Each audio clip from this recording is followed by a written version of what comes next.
¿Cómo podemos hacer que nuestros pensamientos no nos afecten y al contrario, que nos promuevan, que nos ayuden a desarrollarnos?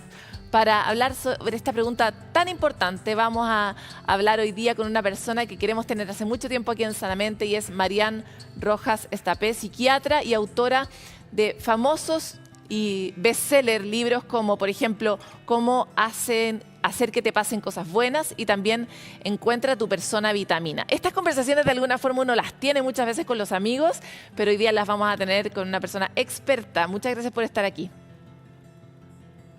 Muchísimas gracias a todo CN, mi querida Paloma. Muchas gracias por este ratito juntas y poder hablar de estos temas que tanto nos interesan. Marian, la primera pregunta que te tengo que hacer es, ¿nos afectan nuestros pensamientos? Efectivamente, nosotros somos mucho lo que pensamos. Cuando nosotros pensamos hay un impacto muy importante en nuestra salud. Yo suelo explicarlo de una forma básica, pero para que todos lo entendamos. Cuando nosotros estamos en una situación de miedo, cuando tenemos una situación de supervivencia, nuestro cuerpo se pone en modo alerta, pues en ese momento salimos corriendo y todo nuestro cuerpo se prepara pues, para huir o luchar. Si vas caminando por la calle y de repente aparece un atracador o un ladrón, pues se activa la hormona de alerta, que es la hormona del cortisol, y tú en ese momento mueves todo tu cuerpo para poder luchar o huir. Lo que se descubrió hace unos años es que mi cuerpo no distingue una amenaza real de una imaginaria. Es decir, cuando yo empiezo a imaginarme, y si voy por esta calle y me atracan, y si no llego a fin de mes, y si mi jefe me echa, y si mi pareja me está siendo infiel, y si mi hijo está en las drogas, ese conjunto de pensamientos que rondan constantemente mi mente tienen un impacto directo en mi salud, porque mi mente y mi cuerpo no distinguen una amenaza real de una imaginaria. Es decir, cuando yo me pongo a pensar en modo miedo, en modo soledad, en modo trágico, en modo drama, mi organismo detecta que algo malo está sucediendo y en ese momento activa el cortisol. El cortisol es una hormona cíclica. Por las mañanas está alta y a lo largo del día baja hasta su punto más bajo por la noche. Cuando yo vivo intoxicado de pensamientos negativos, reales o imaginarios, me intoxico de cortisol. Y esa intoxicación de cortisol va a tener cambios a nivel físico, psicológico y de conducta. Desde que se nos cae el pelo, nos inflamamos, se modifica la microbiota, tengo taquicardia, tengo problemas en el sistema inmune, se me duermen las manos, a temas psicológicos, irritabilidad, fallos de memoria, fallos de atención, tristezas profundas, tristezas reactivas y en conducta no quiero ver a nadie, no quiero salir de casa, me aíslo. Tenemos que entender que cuando vivimos constantemente inundados de pensamientos negativos, eso tiene un impacto directo en mi salud. Y también pasa lo mismo al contrario, Paloma. Cuando nosotros tenemos nuestra mente con pensamientos de gratitud, de compasión, de amor, de cariño, recuerdos buenos del pasado, pues hay un impacto positivo en mi cuerpo. Marian, me gustaría detenerme un poco frente a lo que dices. También una cosa que has descrito muy claramente es cuando uno de alguna forma está proyectando con la mente un futuro desastroso, ¿no? Y ahí habemos muchos que tenemos ese problema y que tratamos de controlarlo porque es muy complicado, ¿no?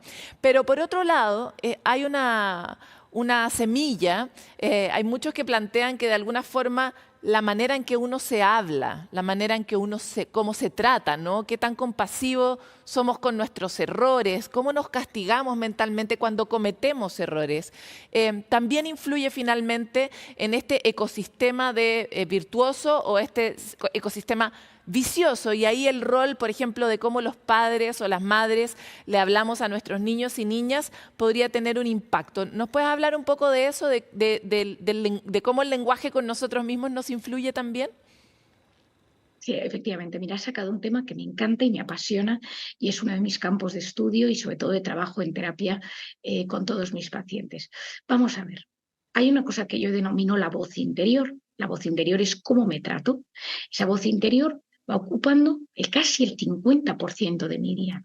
has engordado, tu jefe no te hace caso, tu pareja está distante, la suegra, el cuñado, el compañero, vas por la calle. Las mujeres tenemos esta voz interior las 24 horas al día, los 7 días de la semana, por cómo funciona el procesamiento de nuestros pensamientos y de nuestras emociones, y en los hombres funciona distinto, es menos intenso, pero aún así también tienen esa voz interior que a veces te dice no lo hagas porque no lo intentes porque no lo vas a conseguir, o te dice esta persona te está haciendo de menos. Entonces, esta voz interior en neurociencia tiene un nombre que se denomina red neuronal por defecto. Yo lo denomino voz interior porque es más sencillo, pero esto es un nombre que lo descubrió el investigador Marcus Reichle haciendo unas investigaciones y que de repente se dio cuenta que gente a la que le decía, haciéndoles pruebas de imagen, tipo resonancias magnéticas, escáneres cerebrales, les decía, ahora no pienses en nada. Y esa persona seguía teniendo actividad cerebral. ¿Qué se descubrió? Que existen los pensamientos cuando no queremos pensar en nada. Todos nos hemos dado cuenta que tenemos esa especie de voz automática constante. Esto en terapia es clave, porque a mí me pasa y me sucede mucho en consulta, que vienen pacientes que no salen porque tienen la culpa. Me equivoqué, no tomé la buena decisión, no me tenía que haber casado con esta persona, haber hecho esta inversión, haber tomado este trabajo, o de repente personas que constantemente tienen el síndrome del impostor, yo no debería estar aquí trabajando, yo no me merezco esto, o voz interior de inferioridad, nadie me quiere, nadie me considera. Entonces, y hay diferentes variantes, ¿no? Entonces, cuando yo en consulta trabajo la voz interior, para mí es clave, porque para superarse en esta vida, para ser dueño de uno mismo, para sacar la mejor versión, uno tiene que tener una voz interior adecuada, porque esa voz interior va íntimamente ligada a mi autoestima y a la actitud que yo tengo en la vida, a la forma que yo tengo de enfrentarme a los problemas, a los retos, a los disfrutes, a las alegrías. Y empecé a investigar de dónde venía esa voz interior. Empecé a ver de dónde venía ese rum rum constante. Y me di cuenta, haciendo la técnica del EMDR, que es una técnica que yo empleo mucho para el trauma, y haciendo mucha psicoterapia, me di cuenta que muchos de estos pacientes, con esa voz interior de tú esto no te lo mereces, tú no lo vas a conseguir, seguro que te pasa algo malo, venía muchas veces de voces de la infancia. ¿Qué significa? Yo lo denominé en mi libro Encuentra tu persona vitamina, yo lo denominé la voz interior y la grabadora en la infancia. E hice una hipótesis psicológica, que no es neurocientífica, sino que es psicológica, en la cual yo explico que cuando un bebé nace es como si le metieran un microchip en blanco en el cerebro. En ese microchip se van grabando muchísimas cosas que le van sucediendo. Hay una parte que viene con los genes, hay una parte que viene con la propia evolución del ser humano y hay una tercera parte que viene con lo adquirido. En esa parte adquirida hay un factor súper importante. Si hay padres que me están escuchando o educadores, me interesa muchísimo que lo entiendan. ¿Cómo hablan mis padres entre ellos o mis figuras de cuidadores entre ellos? ¿Cómo hablan de mí y cómo me hablan a mí? Es decir, una madre que a su hijo le dice, tu hermano es más listo que tú, ya te podrías portar como tu primo, un profesor, un abuelo que constantemente hace comparaciones, que hace de menos, eres un pesado, eres un intenso, no hay quien te aguante, no vas a llegar a nada en esta vida. Hay un momento dado que esa grabadora empieza a bajar la intensidad y le damos al play. Todo esto, lógicamente, es una metáfora. Y esa voz interior vuelve. Si tú, Paloma, cualquiera de nuestras personas, de nuestros chilenos que nos están saludando, se pone a pensar y dice, a ver, ¿yo cómo me hablo cuando no me hablo bien? Y te sale una voz, te sale una frase. Analiza quién te habló así en algún momento de la vida o quién hablaba de ti así. A veces suele ser en la infancia, pero a veces sucede que sea una pareja que no nos trató bien, que nos hizo de menos, que no nos consideraba, donde nos sentíamos inferiores. Y en ese momento esa persona tiene un impacto directo. Es decir, hay como dos cosas fundamentales. Una es entender que nuestro cerebro, por razones que aún desconocemos, pero que están en plena investigación, tiene una red siempre activa de pensamientos, que hay que educar esa voz interior, que esa voz interior tiene que ser nuestra aliada en la vida. Si yo tengo una voz interior que me trata mal, Paloma, esto es súper importante y ojalá que los que me están viendo sean capaces de entenderlo bien. Se ha demostrado científicamente que cuando yo me hablo mal, yo reconozco, yo asumo que las personas me están tratando peor. Es decir, muchas de las personas que se tratan mal automáticamente detectan que el entorno es hostil. El jefe, el compañero, el cuñado, el amigo, el que sea, me está mirando mal. Porque Marian, cuando yo me miro mal, me encantaría entrar un poco más en ese tema y particularmente en cómo podemos dar vuelta esa tortilla, porque lo que planteas nos es muy familiar, ¿no? O sea, uno mismo se ha hablado mal, de alguna forma puede reconocer esa pista o la puede buscar. Y también trata de cambiar ese patrón con los hijos muy erráticamente, la mayoría de las veces, pero tratando, ¿no?, de hacer algo diferente en esa manera de hablar. Pero sin embargo, para muchos nos parece una tarea titánica romper ese circuito. El circuito tóxico de imaginar que el futuro puede ser un desastre y el circuito tóxico de castigarnos permanentemente con nuestra propia autopercepción. Por lo tanto, ¿cómo lo rompemos y qué tipo abdominales mentales podemos hacer cotidianamente para poder ser virtuosos con nosotros mismos? bueno, a veces es una pregunta muy importante, Paloma, y yo creo que es clave. Lo primero es entender por qué soy así. Es decir, esto viene por mi infancia, por cómo eran mis padres. Uno puede decir, es que mi padre era igual. O sea, hay una parte de nuestro carácter, de nuestra personalidad, de nuestro desarrollo cognitivo que viene por la herencia. Hay otra que viene por mi infancia. Si yo he tenido una infancia súper exigente, padres controladores, o yo he desarrollado una personalidad exigente, perfeccionista, que me gusta tener todo bajo control, la probabilidad de que yo me hable mal sobre el futuro es enorme, porque por mi forma de ser, por mi forma de procesar los pensamientos y mi personalidad, yo necesito ponerme en lo peor para poder buscar soluciones. ¿Por qué puedo convertirme en alguien controlador? Por un lado, porque mi familia me enseñó a ser controlador, o por otro lado, porque debido a que yo no controlé mi vida, me hicieron daño. Ejemplo, un paciente que he visto hoy es una mujer extremadamente exigente y controladora porque durante su infancia sus padres la descuidaron muchísimo y sufrió un abuso sexual. Ha desarrollado una personalidad controladora y siempre ve riesgos, retos, problemas, posibles amenazas en todo el entorno. Por otro lado, una de las cosas que yo tengo que entender es si es por mi biografía, es si es mi forma de ser. Soy una persona negativa, soy una persona pesimista, soy una persona controladora, soy una persona exigente conmigo misma, soy una persona hipersensible que me dramatizo con la realidad. Y lo siguiente, cuando yo me entiendo, es comprender si hay algo que yo puedo empezar a cambiar. Es decir, ¿es objetivo lo que yo pienso de mí o es a dramatizar? ¿Hay algo de lo que yo pienso negativo que tiene una causa o es que de golpe me he convertido en alguien así?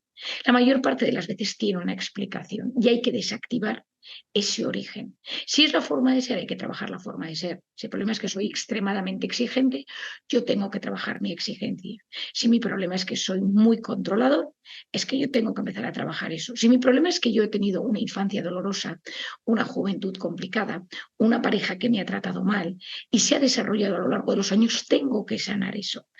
Abdominales mentales. El primero de todo es saber que cada vez que yo me hablo mal, me intoxico de cortisol. Cuando yo me intoxico de cortisol, modifico mi microbiota, pierdo años de vida, disminuyo el flujo de sangre en zonas cerebrales encargadas de la memoria, de la atención, de la concentración. Es decir, hablarme mal tiene un impacto directo en mi salud. ¿Cómo se Y por trata? lo tanto, Cuando yo me espérate, hablo en mal. ese ejemplo, me acabo de decir qué tonta lo que acabo de hacer. ¿Qué tengo que hacer si yo me descubro? Porque a veces no lo puedo frenar antes, pero tal vez me puedo dar cuenta cuando lo acabo de hacer. Acabo de hablarme mal, me acabo de llamar a mí misma muy tonta por algo que tal vez no es tan importante o tal vez fue una tontera gigante, pero no importa. Me acabo de tratar como tonta. ¿Qué tengo que hacer después de eso? En ese momento lo primero que tienes que pensar es si decir que tonta soy tiene un impacto directo en ti, es decir, te está afectando, o es un comentario que hace superficial, es decir, uno se puede tropezar por la calle y decir la verdad es que soy de un torpe, o de repente uno enfadarse con uno mismo y decir es que lo tuyo es terrible, es que no puedes ni salir a la calle. A veces nos decimos cosas que nos llegan al alma, nos llegan a lo más profundo de nuestra médula y a veces nos los decimos como una reacción casi de supervivencia, casi un automatismo, ¿no? Pues a uno se le cae un vaso y se le rompen los cristales y uno puede decir, pero qué desastre soy, otro puede decir qué desastre soy, pero llevárselo a lo más profundo de su espíritu y de su alma. Ese es el primer momento que yo me tengo que hacer una pregunta y preguntarme, ¿me lo digo porque realmente yo creo que soy tonta? ¿Esto me está afectando de verdad? ¿O es un automatismo rápido que me digo por salir al paso? A veces nos decimos cosas, pero que en verdad, si nos sentamos, decimos, yo soy tonta de verdad. Esto me ha pasado hoy con una paciente, me hace gracia, ¿no? Que me ha dicho, y María, soy un desastre, porque he hecho mal las maletas, me he equivocado y me he traído la maleta de mi marido en vez de la mía, todo una cosa. No tengo ropa, es que no hay quien me aguante. Le digo, vamos a ver, te has equivocado en una maleta y no hay quien te aguante. ¿Me puedes explicar en qué momento una igual a la otra? Primero, decir que no te aguantas, ¿te hace daño o no? Y me dice mucho. Digo, pues no te puedes hablar así. Tenemos que buscar cuáles son esas frases que nos decimos, que nos machacan. Hoy una paciente me decía que ella se dice muchas veces a sí misma, ¿no? Es que eres poco cariñosa y por eso la gente no te quiere. Entonces, hoy le he dicho, es cierto que eres poco cariñosa, porque en tu casa no te han enseñado a ser cariñosa, porque tu padre y tu madre son muy fríos. Es verdad que eso te afecta, porque te gustaría ser más cariñosa y que la gente fuera más cariñosa contigo. Vamos a empezar. Cada vez que tú te dices que eres poco cariñoso, vas a contestar, pero estoy aprendiendo, pero estoy en el camino. Y en ese momento vas a decir, ¿cómo puedo en los próximos minutos hacer un abdominal de cariño con alguien de mi entorno? Pues estaba en la oficina, habíamos organizado, al primero que pase, le digo, que tengas una buena tarde. Ya está. Microejercicios, porque para llegar a donde quieres llegar tienes que empezar con ejercicios muy pequeños. Si tú quieres perder peso porque tienes una obesidad, no puedes empezar de golpe. Tienes que empezar quitándote alimentos poco a poco, empezando a hacer ejercicio poco a poco y descubrir de dónde viene. Tener las frases que sabemos que más daño nos hacen y tener una respuesta. Esto mi padre lo explica muy Reemplazar bien. lo tóxico por lo nutritivo, ¿no? Lo hacemos con bastante más conciencia cuando comemos, pero no con los pensamientos. Y este efecto de alimentarnos con algo positivo, que es, bueno, estoy aprendiendo y voy a ejercitar en este caso.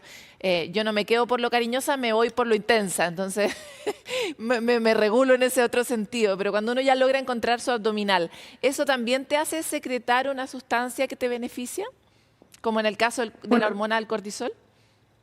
efectivamente, o sea, nosotros sabemos que cuando tú tienes mensajes compasivos contigo mismo, cuando tú te tratas bien, tu cerebro segrega endorfinas, oxitocina y sobre todo baja esos niveles de cortisol. Otros abdominales que uno puede hacer. Tú te subes a un avión y de repente va a haber un accidente. No me da miedo el avión y si las turbulencias y si pasa algo, ¿no? Y entonces empiezas con pensamientos negativos. Entonces, hay una cosa que es muy importante que es saber que cuando, por ejemplo, te pones ese modo alerta que te avanzas a una posible tragedia, tu organismo ya está empezando con taquicardia, taquipnea. Entonces, regular la respiración en ese momento y tener unos minutos de respiración e inspiración profunda diciendo, hay un piloto, sabe conducir, estoy seguro de que puede manejar bien el avión, estoy al lado de una persona y voy con más gente, tiene mecanismos de emergencia. Es decir, el irte repitiendo mensajes que te relajan con inspiración y respiración profunda calman el sistema nervioso simpático, el de alerta. Cuando nosotros tenemos los pensamientos por un miedo que puede suceder o por algo malo que yo me digo, porque son dos cosas distintas.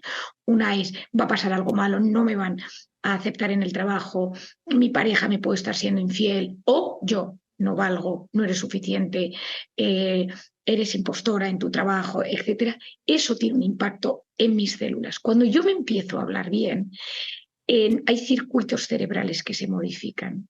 Yo soy capaz de ver cómo hay más amor en el entorno y yo en ese momento me doy cuenta que el mundo es un lugar menos tenso para vivir. Yo salgo de ese modo alerta. El problema es que el ser humano no está diseñado para vivir en modo alerta. El ser humano está diseñado para vivir a veces en modo alerta, en modo miedo, y a veces salir del modo alerta y entrar en el parasimpático, donde yo me relajo, donde yo me recupero, donde yo soy capaz de hacer las cosas poco a poco mejor. Y en ese momento mi sistema inmune se recarga. En ese momento mi organismo es capaz de sacarlo mejor. Yo entro en el sistema nervioso parasimpático cuando duermo profundamente y plácidamente, cuando medito, cuando respiro, cuando pues hago oración, es decir, en esos momentos entro en el parasimpático. Lo más importante es diagnosticar por qué me trato, cómo me trato, de dónde viene, cuáles son esas palabras, esos conceptos que dices, me voy a quedar solo, no te mereces tener a una pareja por tu forma de ser, ¿no? Esta otra frase que me decía antes de ayer un paciente mío que es un tío muy complicado, una persona muy complicada y me decía es que, María, yo no me merezco tener pareja y yo me merezco estar solo toda la vida. Eso es destructivo para el organismo, porque tú te vas visualizando. Y hay un último tema, Paloma, importante, que es que cuando yo visualizo las cosas, hay una zona de aquí del tallo encefálico que se denomina el sistema reticular activador ascendente, que es un filtrador de todo lo que sucede, de todos los estímulos.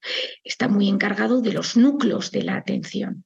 Entonces yo me enfrento a una realidad y yo digo, yo quiero encontrar trabajo en computadoras porque se me da bien la informática. Y voy a buscarlo y creo que puedo.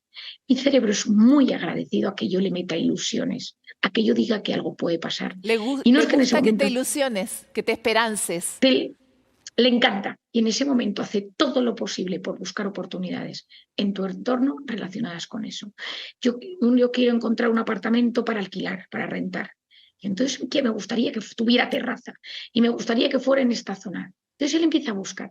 Si yo a mi cerebro no le doy ilusiones, mi cerebro se engancha a temas superficiales, emociones instantáneas, las pantallas, las redes sociales, TikTok, Instagram, pensamientos rumiativos, negativos, me meto en unos hoyos de pensamiento terribles. Entonces yo le tengo que dar ilusiones a mi cerebro, Qué lindo. porque un cerebro con ilusiones es un alma, es un espíritu que le pueden pasar cosas buenas. Bueno, así también ha sido la evolución humana, ¿no? Una seguidilla de ilusiones que se han trenzado entre las personas. Te quiero agradecer mucho, Marian, por esta entrevista. Se nos queda muy corta, así que te vamos a invitar. Ojalá nos vuelvas a recibir por segunda vez en Sanamente. Eso espero, con mucho cariño. Has sido una persona vitamina para toda nuestra audiencia y para mí también. Muchas gracias por estar aquí.